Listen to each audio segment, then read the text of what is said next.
Welcome back, my friends.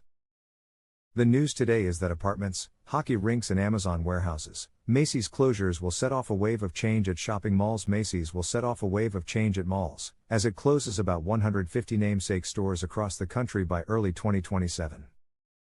The department store operator has long been a mall anchor, with stores that range between 200,000 and 225,000 square feet. Mall owners could convert the former Macy's boxes into smaller retail spaces or make more significant changes, such as adding apartments or demolishing the mall for a completely new development. But, before we get into all of that, I would like to thank everyone who views my videos. If you would like to support the channel, please see the link to buy me a coffee in the video description below. And, please hit the like button and leave me a comment below. I would love to hear from you. Please subscribe and hit the bell icon so that you are notified of upcoming videos when they are released. Macy's has announced plans to close around 150 stores by early 2027. This decision is part of a broader strategy to focus on more profitable locations and adapt to changing consumer behaviors, especially the shift towards online shopping. The closures represent about 25% of Macy's total gross square footage but contribute less than 10% of its overall sales. These closures will have a significant impact on shopping malls, where Macy's has traditionally served as an anchor tenant. Mall owners are expected to repurpose these spaces into various new uses, such as grocery stores, healthcare facilities, entertainment venues, and even residential developments. For example, the Stonestown Galleria in San Francisco has already transformed a former Macy's into a Whole Foods, a movie theater, and a sporting goods store. While this move aims to strengthen Macy's overall business, it also highlights the ongoing challenges faced by traditional brick-and-mortar stores in an increasingly digital world. Macy's decision to close nearly a third of its stores will spark change in malls and communities across the U.S. Some of those transformations may catch shoppers by surprise. Macy's has not yet revealed which stores it will shutter. When CEO Tony Spring announced the move, he said the stores that Macy's will close account for 25% of the company's gross square footage but less than 10% of its sales. The company plans to invest more in the approximately 350 namesake stores that will remain, and open new locations for its better-performing brands, higher-end department store Bloomingdale's and beauty chain Bluemercury. Yet the closures will be the latest catalyst that pressures malls to evolve to changing consumer tastes. Macy's is shuttering stores as the growth of online shopping and demographic shifts mean some small towns or regions can no longer support a bustling shopping center. Macy's closures will ultimately be a good thing for many malls and customers, said Chris Wimmer, senior director at Fitch Ratings who tracks real estate investment trusts. The department store's exit will accelerate the inevitable demise of low-quality malls that really don't need to exist anymore, Wimmer said. The closures will give the owners of healthier malls a chance to breathe new life and relevance into a shopping center. In those malls, which tend to have better locations and owners with stronger balance sheets, he said owners are itching to get their hands on their Macy's and free up prime real estate. Macy's owns the majority of its namesake stores. That dates back to when mall owners would give department stores a space to draw shoppers and make money by charging other retailers rent. Macy's closures will also make way for real estate developments that may better match the changing demographics or economy of their surroundings, whether through construction of a medical building, a retirement community, or a grocery store. But Wimmer acknowledged some of the closed Macy's may be a tougher sell, and their exit could be the nail in the coffin for a mall that's becoming an eyesore. If it's in a really bad location where no one wants to spend money to knock it down, then it could rot, he said. Macy's moves are in line with an overarching trend of downsizing department stores. Macy's is trimming its locations as department stores and malls alike dwindle. Macy's has left many malls already. It has closed more than a third of its namesake stores over the last 10 years. As of early May, the company had 503 Macy's stores, including a small number of other concepts outside malls. Other anchors have downsized or disappeared from malls, including Sears, Lord & Taylor and JCPenney. The number of malls has shrunk as well. Real estate firms typically divide malls into Class A and B, which have higher occupancy rates and lower sales density, and Class C and D, which have lower occupancy rates and higher sales density. There were 352 shopping malls classified as Class A and B at the end of 2016, according to company reports, S&P Capital IQ and Coresight Research. That fell to 316 malls by the end of 2022. That decline is sharper among Class C and D shopping malls, which fell from 684 malls in 2016 to 287 in 2022, according to the company's research. Weak U.S. malls have become weaker, and the strong shopping centers have become places where all retailers and consumers want to be, said Anand Kumar, an associate director of research for Coresight. He expects that trend to continue.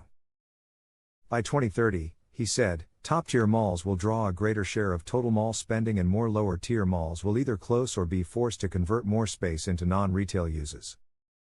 At some distressed malls, Macy's may be the last anchor that remains. Kumar said the U.S. doesn't need as many malls as customers buy more on retailers' websites. He added many of the fastest-growing retailers in terms of store count, such as Dollar General, Five Below and TJ Maxx, want to be in suburban strip centers rather than malls. He said adding more diverse tenants to malls, such as medical buildings, co-working spaces, nail salons and restaurants, can be a smarter move for mall owners to drum up traffic. That's what many mall owners have done and could do with vacant former Macy's locations. Even if a mall wants to fill a Macy's space with a retailer, there are few single tenants that can take up the whole box, said Naveen Jaggi, president of Retail Advisory Services at JLL. The ones that could, such as Nordstrom and Belk, generally aren't opening up huge stores like they did in the past, he said. Macy's stores typically range between 200,000 and 225,000 square feet. Several other retailers are facing challenges similar to Macy's, primarily due to the shift towards online shopping, changing consumer preferences, and economic pressures. Here are a few notable examples. JCPenney, like Macy's, JCPenney has been closing stores and restructuring its business to focus on more profitable locations and enhance its online presence. Sears has been struggling for years, closing numerous stores and selling off assets to stay afloat. The company has faced significant challenges in adapting to the digital retail environment. Bed Bath & Beyond, this retailer has also been closing stores and revamping its business strategy to better compete with online giants like Amazon. Kohl's, while not as severe as some others, Kohl's has been facing pressure to adapt to changing consumer behaviors and has been exploring partnerships and new strategies to stay competitive. Nordstrom has been closing some of its physical stores and focusing more on its online and off-price segments to meet evolving customer demands. These retailers are all navigating the complex landscape of modern retail, where the ability to innovate and adapt quickly is crucial for survival.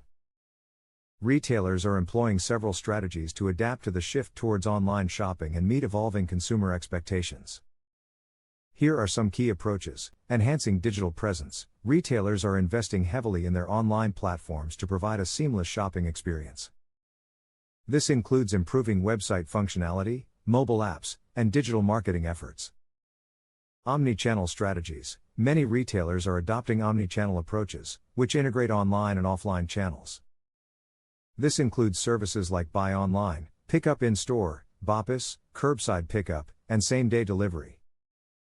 Innovating in-store experiences. Physical stores are being reimagined to serve as fulfillment centers for online orders, as well as offering unique in-store experiences that can't be replicated online. For example, some stores are incorporating augmented reality, AR, and virtual reality, VR, to enhance the shopping experience. Leveraging data and analytics. Retailers are using data analytics to better understand customer preferences and personalize the shopping experience. This helps in tailoring marketing efforts and optimizing inventory management. Expanding product offerings. To attract more online shoppers, retailers are expanding their product ranges and offering exclusive online deals and products. Focusing on customer experience. Ensuring a smooth and enjoyable customer journey is crucial. Retailers are focusing on user-friendly interfaces, easy navigation, and efficient customer service to enhance the overall shopping experience. These strategies are helping retailers stay competitive in an increasingly digital marketplace. Stonestown Galleria is an example of how a mall can change after Macy's closes. The mall, which is in San Francisco, has a Whole Foods, movie theater, sporting goods store and a healthcare facility where the department store once was. Grocery stores, hockey rinks and Amazon warehouses. If history is a guide, former Macy's stores will likely transform into spaces and spark projects that surprise longtime mallgoers. The closures of mall anchors have cleared the way for new apartment complexes and entertainment wings with restaurants, amusement parks, or activities such as laser tag and rock climbing. Since 2012, major mall owner Brookfield Properties has redone more than 100 anchor boxes with capital investments of more than $2 billion. One of the malls it retrofitted after a Macy's closure is Stonestown Galleria. In the San Francisco Mall, a former Macy's is now a Whole Foods, movie theater, sporting goods store and healthcare facility. At Tyson's Galleria in the Washington, D.C. area, Brookfield used the closure of Macy's as an opportunity to tack on a new wing. It opened in 2021 with broader entertainment offerings, including a bowling alley and movie theater, home furnishing stores including RH and Crate & Barrel, new dining options and a showroom for electric vehicle brand Lucid Motors. The projects take money and time, said Adam Tritt, Chief Development Officer for Brookfield Properties' U.S. retail portfolio. As part of the San Francisco conversion, Brookfield had to raise the height of the roof, add more windows and put in a glass storefront. Those projects show that for mall owners, the closure of an anchor such as Macy's can come with a silver lining, Tritt said.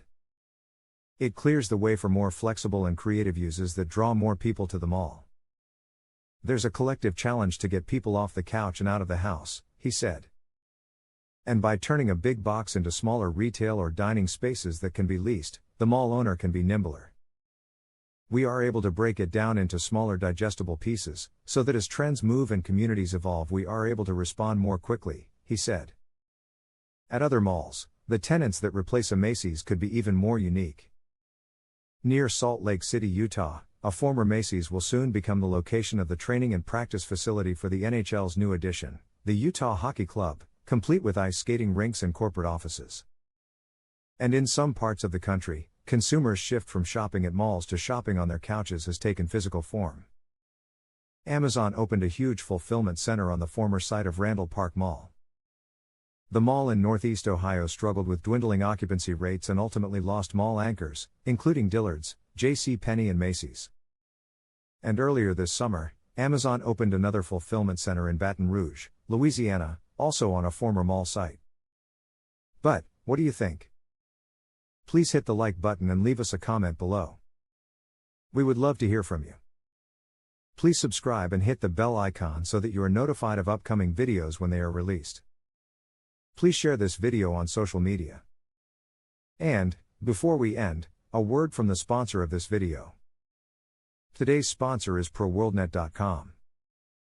ProWorldNet.com is a job website specifically dedicated to licensed professions, doctors, including any type of specialty nurses, and that includes all grades of nurses. Lawyers, regardless of area of legal focus. Teachers and professors, from kindergarten through graduate school. As well as any kind of job that requires a government license or certification. And ProWorldNet.com also includes short-term gig-type jobs as well.